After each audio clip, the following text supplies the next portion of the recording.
এদিকে ভারতীয় রয়ের ৩ জন এজেন্ট আবারও গ্রেপ্তার করল সেনাবাহিনী। ডক্টর ইউনূসকে হত্যা করাই ছিল তাদের মূল উদ্দেশ্য।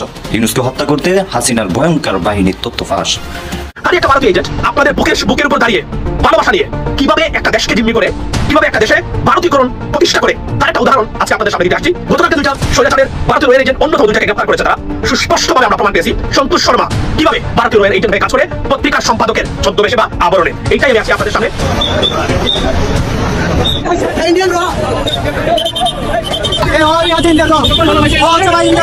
আসসালামু আলাইকুম। সম্মানিত দর্শক মণ্ডলী, দেশ ও প্রবাস থেকে কাছে ও দূরে, দেশের দূর দূরান্ত থেকে যারাই ঠিক এই মুহূর্তে আমার এই ভিডিওটি দেখছেন, সকলকে জানাই আন্তরিক শুভেচ্ছা ও অভিনন্দন।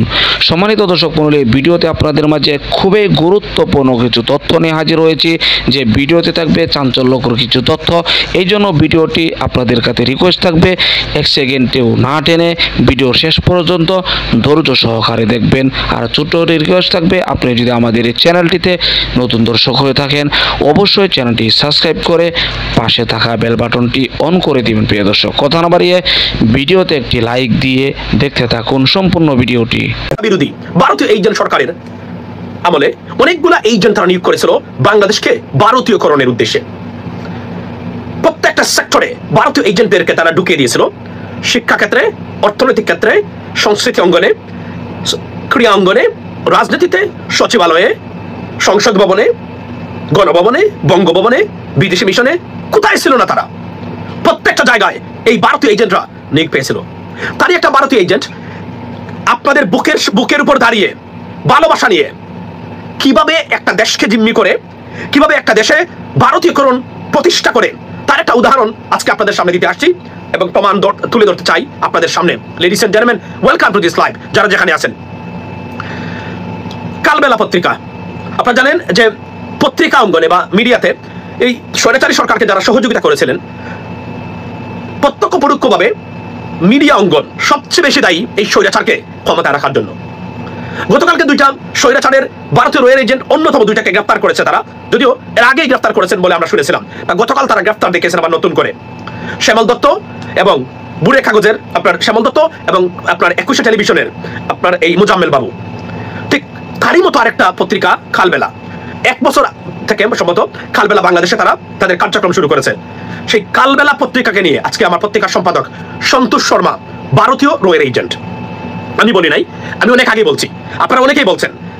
বাংলাদেশের একমাত্র পত্রিকা যা ভারতীয় হাইকমিশনের অর্থায়নে, ভারতীয় হাইকমিশনের রয়ের এজেন্টদের নির্দেশনায় পত্রিকাটা প্রচারিত হয় এবং এখানে বিভাজন সৃষ্টির থেকে শুরু করে গোয়েন্দাগিরি, গোয়েন্দাবৃত্তির থেকে শুরু করে প্রত্যেকটা বিষয়ে এই পত্রিকার আপনার ভূমিকা এবং সংশ্লিষ্টতা আমরা অনেক আগেই জেনেছিলাম।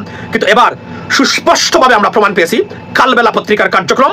নিজ চোখে শুনুন, নিজ চোখে দেখুন কালবেলা পত্রিকার সম্পাদক সন্তোষ শর্মা কিভাবে ভারতীয় রয়ের এজেন্ট হয়ে কাজ করে পত্রিকার সম্পাদকের ছদ্মবেশে বা আবরণে। এইটাই আমি আজকে আপনাদের সামনে তুলে ধরার জন্য আমার এই লাইভ, লেডিস এন্ড জেন্টলম্যান। এবং সেই কালবেলা আজকে প্রমাণ হয়েছে, আমরা যে বলেছিলাম। এবং আরেকটা শাহবাগে গিয়ে দেখলাম প্রমোট করতেছে আজকেও। আপনি দেখেন তার উদ্দেশ্যটা দেখেন এবং তার কার্যক্রমগুলো দেখবেন। আমি বলছি না কখনো কোনো শাহবাগীকে, কোনো নাস্তিককে ভারতীয় রয়ের এজেন্ট যদি কোনোদিন থেকে তাকে এদেরকে বিশ্বাস করবে না। যারা বিশ্বাস করবেন, ইউল বি ব্যাক বাইক, মানে বাইক, আপনার bike back by them eventually. এবং আজকে তারই প্রমাণ আমি আপনাদের সামনে তুলে ধরতে চাই। লেডিস এন্ড জেন্টলম্যান, শুনুন মুফতি ইজাজ সাহেব কালবেলা পত্রিকার সম্পাদক সন্তোষ শর্মাকে নিয়ে কি বোমাটা ফাটালেন। আপনারা মনোযোগ দিয়ে শুনুন, নিজের মানে কানে শুনুন, দেখুন। কালবেলা পত্রিকার শুনেন, মনোযোগ দিয়ে কালবেলা পত্রিকার সম্পাদক সন্তোষ শর্মা সে সরাসরি ওই বিদেশি এই কান্ট্রির ম্যানেজারের পক্ষ থেকে, স্টেশন ম্যানেজারের পক্ষ থেকে সে সরাসরি এসে আমাকে রিমান্ডে নির্যাতন করেছিল। Wow, can you imagine this? Santosh Sharma ভারতীয় রয়ের এজেন্ট। আমি সরকারকে বলবো অনতিবিলম্বে ভারতীয় রয়ের দ্বারা পরিচালিত কোনো পত্রিকা আমরা বাংলাদেশে পরিচালিত হোক সেটা দেখতে চাই না। এই সরকারের প্রতি আমি অনুরোধ করলাম, নির্দেশ দিলাম, যারা আছেন বর্তমানে কালবেলাকে যেন বাংলাদেশে না দেখি এবং কালবেলার সম্পাদককে যেখানে পাবেন দূরিয়ে দিবেন পুলিশের কাছে। আর আমি হুজুর, আমি আপনাকে বলছি, মামলা করবেন আপনি, যত টাকা লাগে আপনার এই মামলার। আমি Masum Rahman Masum, on record, on live, I am telling you এবং আমি announcing you, I will take care of everything, any cost related to this case, and please do that, go forward, and I'm there, and when I say something I fulfill it, I mean whatsoever. So আমি এতটুকু বলবো, হুজুরকে আমার বক্তব্যটা পৌঁছে দিবেন। এর বিরুদ্ধে মামলা হোক, ভারতের এই রয়ের এজেন্ট যেন কোনো অবস্থাতে দেশ ছেড়ে পালাতে না পারে। আমি স্বরাষ্ট্র সচিব, পুলিশের আইজিপি এবং যারা আছে সেনাবাহিনীর প্রধান, এদেরকে বলবো, না হলে কিন্তু আমি আমার উলঙ্গ রূপ আপনারা এখনো দেখেন না, আমি দেখবেন আপনারা। আমি আপনাদের একজন অন্ধভক্ত ইন্টারিম গভর্নমেন্টের ডক্টর ইউনূস স্যার থেকে শুরু করে যারা আছেন তাদের আমি এখন পর্যন্ত আপনাদের সমালোচনা করি নাই। বাকি সোশ্যাল মিডিয়ার যত বড় বড় ইউটিউবার আছে তারা এই কালবেলা পত্রিকার টাকা খেয়ে এবং এই আরেকটা দলের দালালি করতে গিয়ে এই সরকারকে নোংরাভাবে সমালোচনা করতে যেন এই সরকার ব্যর্থ হয়, আর তাদের দালালি পুরস্কার হিসাবে অন্য দল যারা আছে তারা দেন, সেটাই তারা করতেছে। এবং বাংলাদেশে যদি ডক্টর মোহাম্মদ ইউনূস ফেল করে, বাংলাদেশ চিরতরে ফেল করবে। এবং মনে রাখবেন, যারা দালালি করতেছে বর্তমানে অন্য কোনো দল আসলে যুক্তরাষ্ট্র কোনোদিন সাপোর্ট দেবে না, গতকাল তারা বলে গেছে এই মুহূর্তে।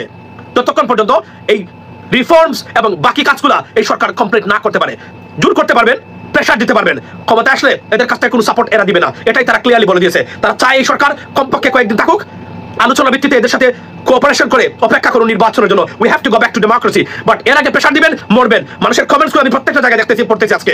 মানুষ পছন্দ করতেছে না নির্বাচনী কোনো কথাই এখন বলা। সুতরাং বি কেয়ারফুল, যারা আছেন ওয়াইজ পলিটিক্স করেন, ভবিষ্যৎ আপনার সুফল পাবেন, না হলে অন্ধকারে নিমজ্জিত হবেন ওই আওয়ামী লীগের মতো। আমি এতটুকু বলি যে এই কালবেলার সম্পাদক সন্তোষ শর্মাকে অনতিবিলম্বে গ্রেফতারের আহ্বান জানাই সরকারকে। যদি কালবেলার সম্পাদক, আমি বলছি, যদি কালবেলার সম্পাদক আমি কোথাও কাছে পাই, আমি তাকে কান ধরে উঠবোস করাবো এবং অনতিবিলম্বে দর্শককে বলবো কালবেলার পত্রিকা অফিস তালা দিন, বন্ধ করে দিন এদের প্রকাশনা। এরা ভারতীয় রয়ের হয়ে বাংলাদেশ বিরোধী কর্মকাণ্ডে প্রতি মুহূর্তে লিপ্ত।